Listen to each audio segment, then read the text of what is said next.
Hello. We're pianists. The Chopin International Piano Competition is just around the corner.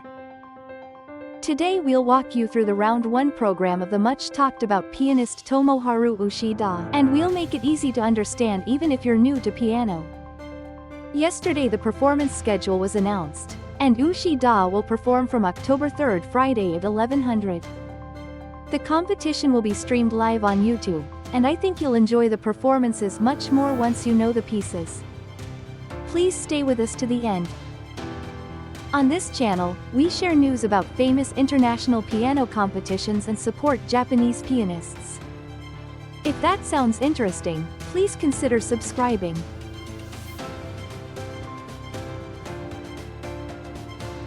This Nocturne was written by Chopin around 36 years old, after his breakup with George Sand. 3 years later his life would end, and yet in this same period he left great masterworks such as Barcarolle Opus 60 and Polonaise Fantasy Opus 61. Compared with his earlier nocturnes, the ornamentation is more intricate, and the harmonic shifts are more delicate. Rather than flashy ups and downs of emotion, it turns inner tremors and sigh-like nuances into sound. It's not a showpiece for dazzling virtuosity. The more attentively you listen, the more expression you hear, and the more you listen, the deeper the flavor becomes. As the name Nocturne suggests, it carries the image of night, yet this night is not pitch dark. The bright key of B major casts a light that keeps meeting faint shadows, and it gives a sense of the quiet maturity Chopin reached near the end of his life. The left hand lays out calm arpeggios like a steady pulse, and over that the right hand melody breathes as if speaking, inhaling and exhaling. If this is your first time hearing it, try to hear the left hand's steady tread as the foundation, and savor how the right hand moves a little freely ahead and behind on top of it. This is the essence of Chopin's rubato. The accompaniment keeps time, and the melody follows the heart. In the recapitulation the line is adorned with beautiful trills and other ornaments, and it feels as if Chopin gently accepts his own death with a quiet smile. I'm sure Ushida will show the superb pianissimo that defines this piece. Enjoy the beautifully sung melody, the harmonies that create light and shade, and the final lingering hush of silence.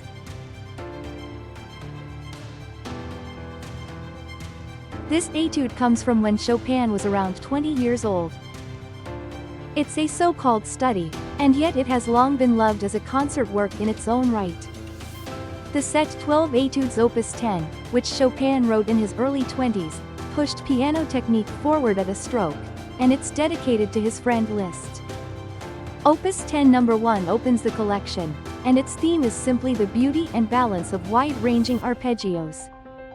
For pianists it's a ferociously hard piece that tests right-hand span and stamina. For listeners it's a perfect gateway that makes you marvel that the piano can sound this big, bright and three-dimensional. The right hand is a cascade of soaring arpeggios, and the radiant sound of C major spreads at once. Because of that sweep, it's often nicknamed waterfall. That said, it's not merely fast and flashy. If you trace the very top notes of the arpeggios with your ear, you'll hear a slender singing line threading through. Over countless sparkling particles of sound a quiet song floats, and this two-layer way of hearing is one of the charms of this piece. The left hand supports the foundation in the bass, and at times changes chords to switch the scenery. As the harmonies shift the music travels from bright places to shades of shadow, and then back to clear skies. Toward the end the density increases and the tension rises, and it closes in a blinding C major. Speaking as a local piano teacher about my own practice experience, I had 3 key points with this piece. First, establish fingerings that truly fit your own hand. I used the Paderewski edition, and because my hands were smaller at the time my teacher wrote in fingerings that suited me. Second, avoid right-hand wrong notes at all costs. Miss even a single note and it turns into the arpeggio of a different chord, and that's terrifying.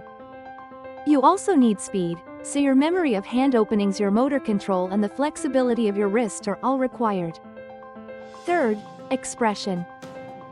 Against the weighty melody of the left hand, The right hand's arpeggios move in and out of the light, and add color. It shouldn't be emotion running free, you need solid analysis and a sense of structure. It's wonderful that such a magnificent piece doubles as arpeggio practice, its benefits upon benefits.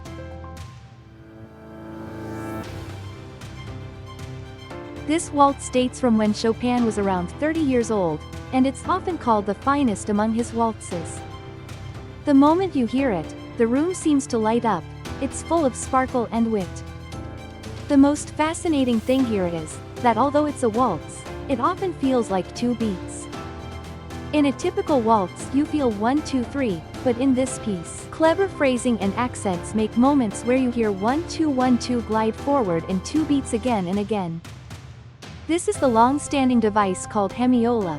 It creates a pleasant wavering within triple time and a lightness as if the dancer turns with 2 steps. The middle section shifts character with a long breathed line like a vocal aria, and in contrast with the brisk main theme, the music gains depth and chiaroscuro. When the opening theme returns, the expression is even more polished and bright, and toward the end the tension grows and it leaves a dazzling afterglow. With its perfect blend of brilliance and intellectual playfulness, this waltz is very approachable even if you're not used to classical music.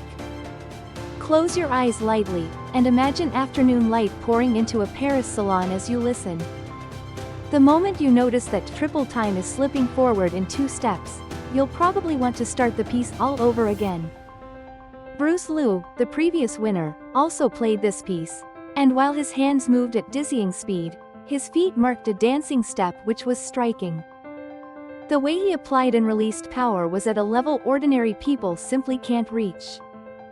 This is a piece where I'm excited to hear the musicianship Ushida has honed in Poland.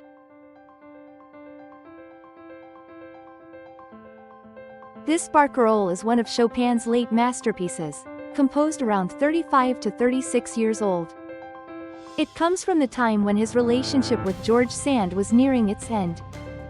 As the title suggests, it evokes the Venetian gondolier's song called Barcarolle, with a gently rocking rhythm and a supple cantabile melody. The key of F-sharp major has a clear sheen, and it gives the tone a brightness like sunlight reflecting on water. You don't need difficult theory, just feeling the calm rocking and the singing heart is enough to enjoy it. It uses 12/8 time, which extends the Barcarolle's typical 6/8 time, and that lets the long phrases sing even more fluidly. First, focus your ear on the rocking in the left hand. Each time the oar catches the water, the waves ebb and flow, regular yet organic and supple, and that undulation never breaks from start to finish. After the introduction, the first theme is the gondola song itself, graceful and lyrical. Where the volume swells, the waves rise high. Where it calms, we return to the evening surface of the water. If you picture such scenes, the drama of the piece comes vividly close. Glittering ornaments high in the treble or the sparkle of spray, and the low chords or the weight of a boat gliding steadily forward. It's fun to imagine it that way too. After that, the melody doesn't stay in one place. Little by little the ornamentation grows, the range widens and the breathing deepens. At some points, the passion rises as if the wind strengthens, and the shimmer of chromatic lines can sound like streaks of light running across the surface. Several themes and episodes unfold, keys change and the music gradually takes on more ardor, and at the end, a brilliant coda brings a climax full of release and hope. I'm keen to hear how Ushida will show the calm rocking of the water and the many colors of feeling that float upon it.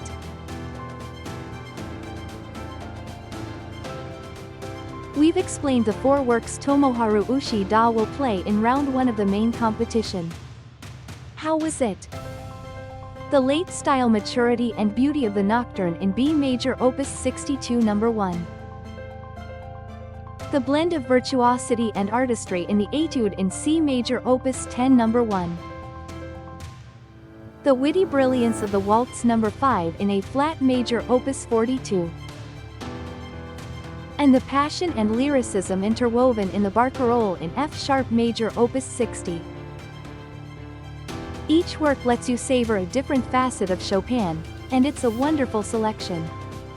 Let's relish the feeling Ushida pours into these pieces, and the musicianship he has cultivated over many years. That's all for now. If you enjoyed this video, please give it a like. If you'd like to see more, don't forget to subscribe. See you in the next video. We wish you a rich and fulfilling piano life.